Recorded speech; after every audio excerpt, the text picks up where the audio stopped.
Salam saudara kasih dalam nama Yesus Kristus. Kembali kita belajar firman Tuhan. Bagi siapa yang menonton channel video ini, yang kita sharekan selalu. Saudara kasih dalam nama Yesus Kristus, marilah kita selalu memahami kehendak rencana daripada Allah di dalam kehidupan kita bagi orang yang percaya kepada Yesus Kristus. Bagi orang sudah memahami firman Allah, bagi orang sudah mendengar pemaparan firman Tuhan. Jangan kita lagi saudara-saudariku menjelang akhir zaman ini sepertinya sepele. Saudaraku dalam nama Yesus Kristus, lihat di tahun 2024 awal tahun. Apa gerangan terjadi saat ini? Banjir di mana-mana, musibah di mana-mana. Kita umat Kristen Nasrani di mana berada? Bagi kita hamba pelayan daripada Allah, pemberita Injil maupun pengkhotbah, dan bagi baik suci daripada Tuhan, jemaat daripada Allah, domba daripada Tuhan. Mari saling memahami apa yang terjadi saat ini dan apa ranah yang terjadi di tahun 2024 ini. Mari kita saudara-saudariku berikan perhatian yang sebenarnya saat ini datang kepada Tuhan. Kalau kita datang beribadah ke gereja, ibadah raya hari ke-7, ibadah kebaktian malam maupun kehidupan seharian, marilah jiwa dan tubuh kita terfokus di dalam kehidupan ini, andalkan nama Tuhan. Di dalam keibadahan itu kita datang kepada Tuhan, janganlah hanya sekedar menjadi sebuah kewajiban atau sebuah absensi, namun melakukan firman itu, pernyataan Allah di dalam kehidupan kita sehari-hari tidak ada. Kita datang kepada Tuhan, apa ajaran firman? Maka dikatakan dalam firman Tuhan, janganlah hendak kamu pendengar, jadilah pelaku firman Allah. Bagaimana kita mempelajari, bertahan dan mengerti ajaran firman? Maka di saat kita ibadah dalam nama doa, percayakanlah Roh Kudus membimbingmu di dalam tubuhmu. Itu perjanjian pernyataan firman Allah yang dikatakan di dalam kitab perjanjian lama, dikatakan Roh Penolong. Dikatakan perjanjian baru, dikatakan Roh Kudus, Roh Allah yang kudus, yang akan membimbing kita di saat kita beribadah datang kepada Tuhan. Salah satu kita dibimbing Roh Kudus di dalam keibadahan itu, pasti ada jamahan tangan Allah, sentuhan keilahian mujizat yang maha tinggi, kodrat daripada Allah sendiri yang membimbing sehingga dapat melakukan pernyataan firman. Jangan kita selalu datang ibadah ke gereja, datang kebaktian, sepertinya begitu antusiasnya, namun di dalam ibadah itu tidak memahami dan tidak memperoleh hikmat daripada Tuhan. Maka dikatakan, hendaklah kamu percaya dengan Roh Kudus di dalam menyembahku, kata Allah. Menjelang akhir zaman berdoalah engkau dengan Roh Kudus, kata Tuhan. Kenapa firman Allah mengatakan itu, saudara-saudara? Supaya kita memahami, supaya kita mengerti. Setiap di dalam keibadahan kita datang kepada Tuhan maupun berdoa di rumah, maupun ibadah kebaktian malam, hati-hati. Di situ selalunya menyerang kuasa kegelapan. Kalau kita tidak dibimbing oleh Roh Kudus dalam keibadahan, maka masuklah tipu daya iblis tipu muslihat iblis, terjadilah keajaiban dunia atau keajaiban iblis, dan terjadilah hikmat dunia berbicara dalam ibadah itu. Cuma firman Tuhan berkata mengingatkan, penuhkan percaya Roh Kudus dalam hati dan jiwa pemikiranmu di saat kita datang menyembah Tuhan, supaya Roh Kudus membimbing kita, saudara-saudariku. Apalagi pertemuan-pertemuan di saat ibadah. Firman Tuhan berkata, janganlah hendak kau buat kepandaian kepintaranmu, maka berdoalah kau kepadaku, kata Allah, rohlah, mintalah roh hikmah, pengertian, pengajaran dari aku, kata Allah, dan berjualah kau dengan nama Roh Kudus. Itu penting kita pahami. Jangan kita terjebak di dalam keibadahan itu menjadi hikmat dunia berbicara. Itu setiap dalam suatu keibadahan naungan doa, menyerah kepada Tuhan, tanpa naungan tuntunan Roh Kudus, keilahian daripada Allah, doa kita tidak sampai kepada Tuhan. Disebabkan roh penghalang di udara ada. Roh kekuasa kegelapan dunia yang begitu kejam selalu menghalangi doa kita. Sehingga kita pulang dalam ibadah itu tidak menerima apa-apa, kosong. Karena ibadah kita itu tidak sampai kepada Tuhan. Tidak menerima sentuhan Roh Kudus. Kalau kita percaya Roh Kudus, saudara-saudara, menyembah Tuhan, ada sentuhan tangan ilahi. Ada sentuhan keajaiban di jalan roh dan kebenaran daripada Allah. Yang dikatakan roh hikmat, pengertian, pengajaran Tuhan utus kepada kita yang percaya kepada Yesus, sehingga dapat melakukan di jalan kebenaran. Tidak ada kita datang hasilnya kepada Tuhan, mengerti firman Tuhan, mempelajari, kalau tidak melakukan dalam kehidupan seharian. Tidak ada artinya kita belajar mengerti mulai Kejadian sampai Wahyu, membacakan tahu kita semua. Itu hanya ayat hafalan dalam jiwa pemikiran kita. Jadi penting kita berkenan dengan Roh Kudus supaya kita sanggup melakukan pernyataan firman, pemateraian Allah. Karena Tuhan lihat setiap orang percaya kepada Yesus dalam keimanan, melakukan kehendaknya, apa yang tertulis dalam kehendak firman Tuhan. Mengasihi, mengampuni, saling berdoa, saling menolong di antara kesusahan. Ini penting kita pahami. Kita mengerti gelora dunia kalau sudah kita bersetubuh dengan Roh Kudus. Itu, saudaraku. Maka di dalam ibadah itu berdoa kepada Tuhan, minta roh hikmah, pengertian, pengajaran dari tempat yang maha tinggi, Yesus Kristus, Raja alam semesta, yang dikatakan dinaungi dan dibarengi oleh Roh Kudus, supaya kita tidak salah paham dan benar-benar kita memahami firman Tuhan, melakukan pernyataan daripada Allah. Kalau yang menjabar ke firman Tuhan ini bisa juga anak-anak kecil pun bisa. Buktinya kalau kita Natal, anak-anak itu kan berliturgi memberitakan Injil. Namun ranah firman itu belum tentu bisa dilakukan, karena masih kecil.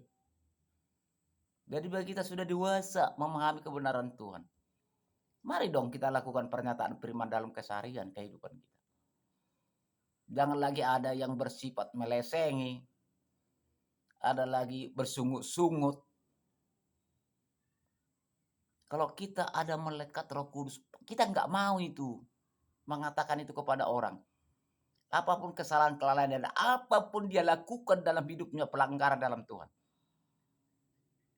Kalau kita sudah dibimbing oleh Roh Kudus, kenapa kita berani mengatakan? Karena mereka belum memahami kebenaran sebenarnya. Maka kita penjabar firman Tuhan, mari teliti dan telaten memberitakan Injil yang dinaungi dengan hikmat, kasih karunia, pengertian, pengajaran dari para Allah dan Roh Kudus. Apalagi selalu di perjamuan bersama, di persekutuan bersama, supaya jangan salah paham, supaya tidak terjadi hikmat dunia berbicara, mujizat dunia berbicara, keajaiban dunia berbicara. Segalanya Tuhanlah berkehendak. Marilah kita lakukan pernyataan firman. Itu penting, saudara-saudari. Maka berdua kita dengan nama Roh Kudus, supaya kudus membimbing, mendewasakan. Roh Kuduslah menghalau kuasa-kuasa tipu daya iblis, tipu muslihat iblis, keajaiban dunia, mujizat dunia, hikmat dunia, supaya terpisah kita dari jalan kebenaran Allah, supaya doa kita tidak sampai kepada Tuhan, karena kuasa kegelapan roh penghalang di udara paling kejam. Tapi kalau kita penuh percaya dengan Roh Kudus, maka Tuhan Yesus menjawab segala doa kita. Saudaraku, dalam nama Yesus dimanapun berada, ini saya buat khotbah firman Tuhan di media sosial ini, tidak ada saya kepentingan pribadi, karena ini pesan Tuhan. Beritakanlah Injilku yang sudah mengerti engkau hikmat yang kucurahkan kepadamu, kata Tuhan. Karena aku melihat engkau cukup percaya dengan Roh Kudus membimbingmu. Itu. Setiap orang kita sudah memiliki Roh Kudus. Ini manusianya dewasa. Itu saudara-saudara. Dia tidak merasa dirinya paling dekat kepada Tuhan. Tidak.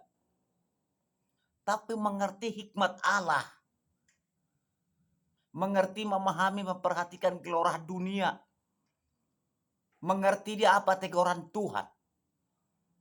Ini orang yang selalu memiliki Roh Kudus. Jadi mari saudara-saudaraku dimanapun berada. Sebelum kita masuk ke ranah firman Tuhan, mari kita berdoa pada sore berbahagia ini. Ayo menunduk diri. Haleluya, haleluya. Roh Kudus antar segala doaku dan doa kami bersama kepada Yesus Kristus, ke tempat yang maha tinggi Raja alam semesta. Haleluya. Bapa yang baik dalam Yesus Kristus, mendengarlah engkau dan melihat, karena kami percaya berdoa dengan Roh Kudus-Mu. Jiwa dan tubuh kami persembahkan di hadapan daripada Allah, menjadi persembahan yang layak dan sejati di hadapan Tuhan. Sesuai dengan perkataanmu kepada kami yang percaya dan mengerti, memahami program Tuhan bagi kami semua. Pada siang ini Tuhan, kami belajar firman-Mu. Ajari kami, ampuni segala kekurangan, kelalaian, tidak luput segala dosa. Kami sadar dan tahu diri, manusia tidak pernah luput dari kesalahan dan dosa di hadapan Tuhan, dan tidak sempurna. Biarlah kiranya tuntunan Roh Kudus-Mu membimbing kami di jalan kebenaran, pernyataan firman-Mu, pemeteraian. Jagai kami menghadapi gelora dunia ini. Kami melihat suasana akhir-akhir zaman ini Tuhan. Biarlah penyelimutan tangan menguatkan kami. Ajari kami semakin mengerti, mengucap syukur kepada Tuhan. Dan berkati seluruh usaha kami. Kami tahu Bapa, dan Engkau yang tahu begitu kerasnya kuasa kegelapan ini. Dia ingin memisahkan kami dari jalan kebenaran Tuhan. Dia ingin menghancurkan jiwa pemikiran kami supaya terpisah daripada Allah. Tapi kami percaya dengan Roh Kudus daripada Allah, sehingga kami sanggup belajar semakin dewasa mengerti kehendak daripada Allah. Dengan Roh Kudus-Mu kami berdoa dan belajar firman-Mu. Sukarakanlah roh hikmah pengertian pengajaran dari atas, dari tempat-Mu Bapa yang penting Yesus Kristus. Keajaiban ilahi-Mu menyelimuti kami. Hanya di dalam Bapa, Putra, dan Roh Kudus kami belajar firman dan menjemah dan berdoa. Haleluya. Roh Kudus, haleluya Bapa yang baik. Haleluya. Amin. Saudara kekasih dalam nama Yesus Kristus, di mana tadi awal firman ini, bahwa keterangan awal firman ini tadi sebelum masuk kita karena firman sudah itu pengertiannya. Hanya kita semakin sekarang membaca supaya memahami betul dan tidak lari dari rincian firman Allah. Kita belajar firman Tuhan. Saya pribadi menjabarkan firman Tuhan tidak saya panggil dari kepandaian saya dan kepintaran saya sendiri. Tapi aku percaya dengan Roh Kudus supaya dihikmati. Bahkan yang mendengar pun Tuhan hikmati. Benar memang itu. Sadar. Tidak ada terjadi persungut-sungutan. Tidak ada terjadi rongantuk di gereja. Di saat menyembah nada puji-pujian begitu sukacitanya, sukarianya kita lihat. Di sini hati-hati. Hikmat dunia bisa berjalan begitu. Kenapa kita berani mengatakan? Di saat hamba pelayan Tuhan memberitakan Injil, menjabarkan firman Tuhan, kenapa banyak mengantuk dan bersungut-sungut? Berarti tidak, ibadah itu adalah ibadah hikmat dunia berbicara. Bukan hikmat dari Roh Kudus, oleh kasih karunia daripada Tuhan. Kalau kita memahami hikmat dunia, apa hikmat dari Roh kebenaran mengenai Roh Kudus, di dalam ibadah itu di saat mendengar firman Tuhan, jemaat Tuhan, domba Allah baik suci daripada Allah, Tidak ada itu bersungut-sungut, tidak ada ngantuk. Karena dihidupkan Roh Kudus di dalam keibadahan itu menyembah Tuhan. Itu saudara-saudara. Bahkan kehidupan dia keseharian kepada sesama, rendah hati dan segala hormat, enggak banyak ngomong. Tenang. Itu. Karena apa? Ada melekat Roh Kudus di dalam kehidupan kita. Saudaraku kekasih dan nama Yesus Kristus, buat jemaat Tuhan, domba Allah baik suci daripada Allah. Jangan Anda lemah karena Anda susah. Jangan Anda lemah karena Anda menderita. Pasti Tuhan cukupkan kita berikan makan. Di dalam Tuhan, bahwa Tuhan Allah Yesus Kristus tidak memandang harta dunia kepada orang manusia. Hanya memandang iman. Jangan kita mantang-mantang. Ada harta kita miliki di dunia ini seperti kita penuh kita kepada Tuhan. I don't know, belum tentu. Maka Tuhan Allah berkata, bersabarlah dalam penderitaanku. Dan barang siapa ikut aku harus siap menderita dan harus siap pikul salib. Itu di hadapan Tuhan. Jadi jangan kita menganggap semua orang Kristen percaya kepada Yesus terus masuk ke kerajaan surga. Belum tentu. Jangan salah paham. Karena pernyataan firman ada. Tapi kalau bisa kita melakukan pernyataan firman di hadapan Tuhan, di hadapan sesama, bisa kita masuk di dalam kerajaan Allah. Itu kalau hanya sekedar kita mengenal Yesus Kristus, belum tentu kita masuk surga. Tapi baiklah mengenal Yesus Kristus, lakukanlah pernyataan firman-Nya kepada sesama. Saling mengasihi, saling mengampuni, saling menolong, saling mendoakan. Percaya dengan bimbingan Roh Kudus daripada Yesus. Apa Roh Kudus? Roh suci daripada Allah. Kodrat ilahi, mujizat, keajaiban, tempat yang maha tinggi. Itu penting saudara-saudariku. Hati-hati dalam menyembah Tuhan. Hati-hati hikmat dunia berbicara dalam beribadah di gereja. Hati-hati. Ada itu perbedaannya. Kalau kita sudah hikmat dari Yesus Kristus melalui bimbingan Roh Kudus, roh hikmat, pengertian, pengajaran daripada Allah. Di saat kita mendengar firman Tuhan yang dijabarkan oleh gembala atau pendeta, bahkan pendetanya kalau benar-benar penuh hikmat, tuntunan Roh Kudus keilahian, jemaat Tuhan baik suci daripada Allah, domba daripada, satu pun tidak ada bersungut-sungut itu. Satu pun tidak ada ngantuk. Karena sudah hikmat dari atas berbicara, menggenggam pemikiran kita, mendengar firman itu yang sebenarnya, sehingga dapat kita melakukan di dalam kehidupan kita seharian. Saudaraku kasih dalam Yesus, mari kita buka firman Tuhan, supaya kita memahami semuanya. Benar ini perkataan ini atau tertulis dalam firman? Mari Tuhan ingatkan kita. Saya selalu buat berita firman Tuhan di channel YouTube ini atau di video di media sosial. Saya tidak pernah mengharapkan pertolongan saudaraku seiman sekasih kepada saya. Saya tidak mau. Kenapa saya lalu buat di channel ini? Jangan di subscribe.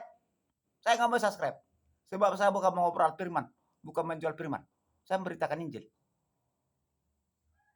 Like, share kepada keluarga kita sesama seiman sekasih. Supaya dapat kita nanti menerima kerajaan yang Tuhan rencanakan bagi kita. Sanggup kita menghadapi mujizat dunia ini. Sanggup kita menghadapi hikmat dunia ini. Sehingga pertolongan Tuhan datang kepada kita. Sehingga melekat di dalam jiwa pemikiran dan iman kita di jalan kebenaran daripada Allah melalui tuntunan Roh Kudus keilahiannya, kodrat ilahi daripada Allah. Maka dikatakan dalam firman-Nya, kejarlah kodrat ilahiku. Kejarlah hikmat dari aku dengan Roh Kudus. Kejarlah keajaibanku, kata Allah. Itu yang penting. Supaya kita tidak terjadi seperti manusia munafik di hadapan daripada Allah. Jangan kecewa kita datang kepada Tuhan. Di sini dikatakan saudaraku di dalam nama Yesus Kristus. 1 Korintus 11. 1 Korintus 11 mulai dari ayat 17. Sesuai dengan Roh Kudus nanti kita belajar firman Tuhan. Kalau Roh Kudus mengajari pasti ada tentu-tentu Tuhan berikan kepada kita, ada batasan. Supaya tidak panjang-panjang. Supaya layak didengar orang. Itu yang penting datang kepada Tuhan. Supaya dapat melakukan. 1 Korintus 11, pasal 11, ayat 17. Berikutnya, kebiasaan yang salah dalam perjamuan malam. Salah satu hikmah pengertian pengajaran dari para Tuhan kita terima dengan nama Roh Kudus. Di dalam berikut ini kebiasaan yang salah dalam perjamuan malam. Apa pengertiannya? Apakah perjamuan malam itu dikatakan makan? Tidak. Perjamuan malam itu pengertiannya karena firman ini banyak Tuhan memberikan sebuah perumpamaan. Perjamuan malam itu dikatakan perjamuan ibadah datang kepada Tuhan. Ibadah raya kebaktian malam itu merupakan salah satu perjamuan malam di kitab ini pengertiannya oleh kehendak rencana daripada Allah. Bagi kita memahami. Maka firman Tuhan berkata, jangan kau buat dari kepintaranmu. Maka berdoalah kepada aku minta roh hikmah pengertian pengajaran dari aku kata Allah. Dengan nama Roh Kudus yang kau percaya penuh. Apapun kehidupan yang terjadi bawah kolong langit dan di atas bumi ini. Itu saudara-saudara. Di sini katakan 17. Dalam peraturan-peraturan yang berikutnya aku tidak dapat memuji kamu. Sebab pertemuan-pertemuan tidak mendatangkan kebaikan tetapi mendatangkan keburukan. Apa arti ranah firman ini? Mengingatkan kita semua. Di dalam perjamuan peribadahan itu. Datang menyembah Tuhan. Bagaimana kita memperoleh jamahan Tuhan. Sentuhan Roh Kudus. Yang akan mengubah karakter kita dari yang biasa-biasa. Menjadi karakter yang benar di hadapan Tuhan. Dan dapat melakukan kebenaran daripada Allah. Di sini dikatakan, kita ulangi. Kita baca saudara-saudariku. Dalam peraturan-peraturan yang berikut. Aku tidak dapat memuji kamu. Sebab pertemuan-pertemuan tidak mendatangkan kebaikan tetapi mendatangkan keburukan. Tuhan mengingatkan kita jangan sampai terjadi dalam keibadahan itu. Maka mari memahami hikmat daripada Allah. Percayakan Roh Kudus supaya kita menerima sentuhan tangan Allah. Sentuhan keilahian, keajaiban dari Maha Tinggi Yesus Kristus. Jangan menjadi sebuah keburukan datang kepada Tuhan. Tidak ada artinya. Pertemuan itu dikatakan ibadah di dalam gereja. Ibadah kebaktian malam. Doa syafaat kepada Tuhan. Penuhkan percaya dengan nama Roh Kudus. Jangan kita memakai pemikiran yang pintar dan merasa paling dekat kepada Tuhan. Anggap diri kita tidak luput segala dosa di hadapan daripada Allah. Sekarang sudah banyak saya lihat di media sosial maupun di gereja. Tidak pernah lagi manusia datang berdoa kepada Tuhan. Minta pengampunan segala dosa. Nggak ada lagi. Padahal firman Tuhan berkata, seseorang pun kamu tidak sempurna dan tidak luput segala dosa. Sekarang di gereja mana saya perhatikan. Tak ada lagi orang berdoa, ampun Tuhan segala dosa kekurangan. Nggak ada lagi. Saudara kasih dalam siapa menonton. Mari kita pahami firman kebenaran daripada Allah. Dengan hikmat kasih karunia pengajar dari tempat yang Maha Tinggi Yesus Kristus. Naungan tuntunan Roh Kudus, keilahian. Raja alam semesta Yesus Kristus. Itu dikatakan ayat 17. Ayat 18 mengatakan. Sebab pertama-tama. Aku mendengar bahwa apabila kamu berkumpul sebagai jemaat. Ada perpecahan di antara kamu. Dan hal itu sedikit pun banyak. Ulangi. Sebab pertama-tama. Aku mendengar bahwa apabila kamu berkumpul sebagai jemaat. Ada perpecahan di antara kamu. Dan hal itu tidak sedikit pun banyak aku percaya, kata Tuhan. Ini benar kata firman Allah. Karena kita tidak percaya di jalan roh kebenaran dengan naungan tuntunan Roh Kudus menyembah Tuhan. Selalu terseret hikmat dunia berbicara datang kepada Tuhan, menyembah Tuhan. Jangan salah saudaraku, dunia ini punya hikmat. Dunia ini punya mujizat, dunia ini punya keajaiban. Perbuatan kuasa kegelapan. Supaya kita keliru datang menyembah Tuhan.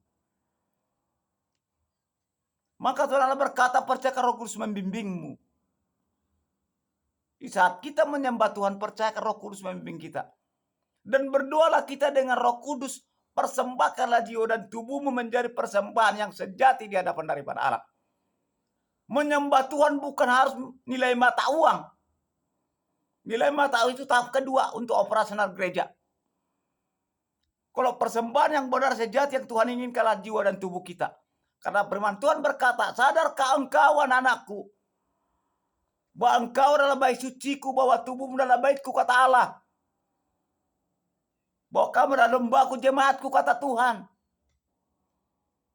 Mari para pengajar berkhotbah, pemberita Injil, mari kita semakin menunduk diri kepada Tuhan, minta roh hikmat pengertian pengajaran.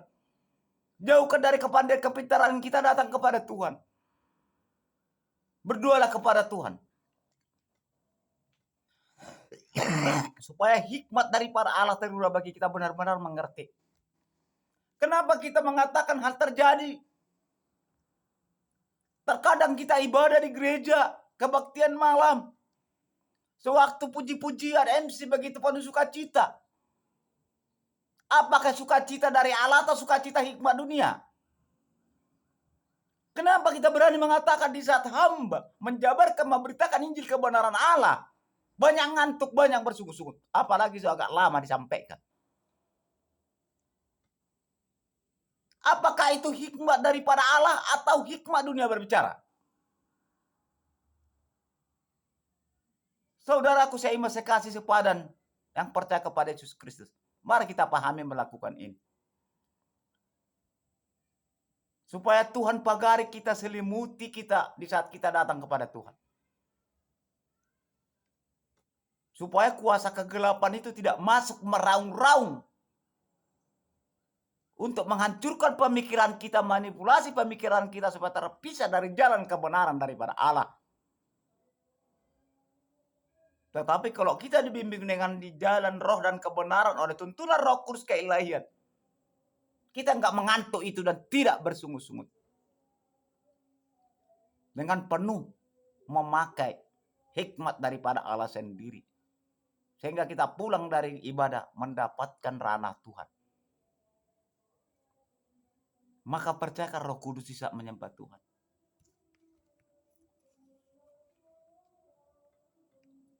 Kalau kita melihat suasana sekarang gereja-gereja di ibadah, banyak terjadi cekcok. Ada permasalahan, terjadi permecahan di dalam keibadahan. Karena apa? Terjadi hikmat dunia, keajaiban dunia berbicara sehingga pecah. Padahal kita baru menyembah Tuhan, baru mendengar firman Allah.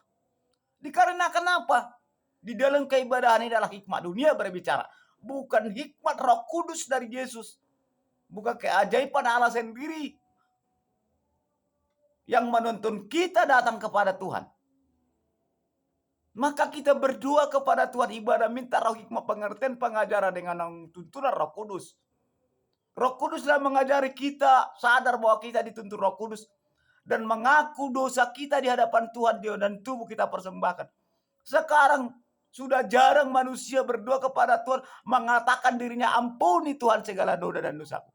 Saya bertanya sendiri, apakah kita tidak luput dari kesalahan di hadapan Tuhan? Bahkan di hadapan sesama.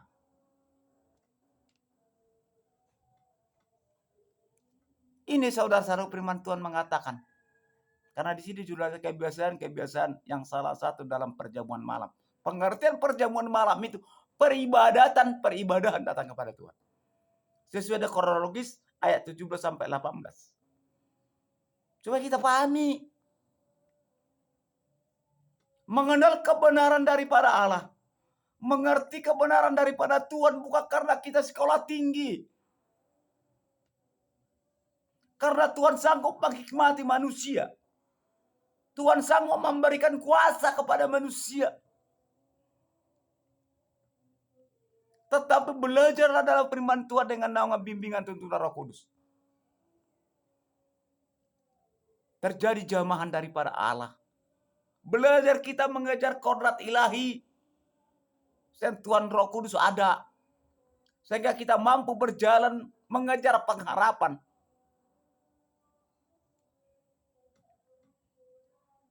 Bukan gereja baik suci. Gereja itu adalah mesbah atau kemah. Baik suci daripada Allah jemaatnya sendiri. Supaya kita tidak tersesat. Ini sudah menjelang akhir zaman. Lihat apa yang terjadi sekarang. Ayat 19 berkata, sebab di antara kamu harus ada perpecahan. Supayanya, kita ulangi, sebab di antara kamu harus ada perpecahan supaya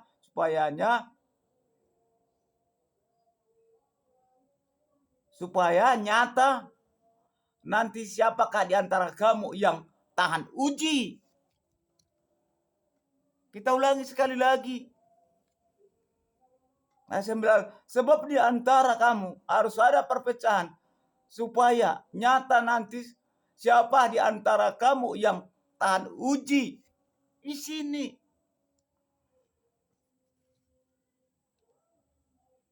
Salah satu dikatakan firman Tuhan tahan uji. Kenapa selalu kita ibadah penuh sukacita di saat mendengar firman Tuhan pada ngantuk? Ada yang bersungut-sungut. Karena hikmat dunia yang berbicara datang kita kepada Tuhan. Sehingga firman Tuhan berkata, siapakah di antara kamu tahan uji? Tetapi di antara jemaat dalam ibadah itu sudah ada memahami firman kebenaran Allah dengan tuntunan Roh Kudus.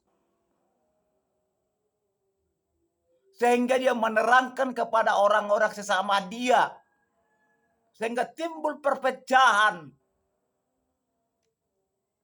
Karena si dia sudah Tuhan jamah dan dia penuh percaya dengan Roh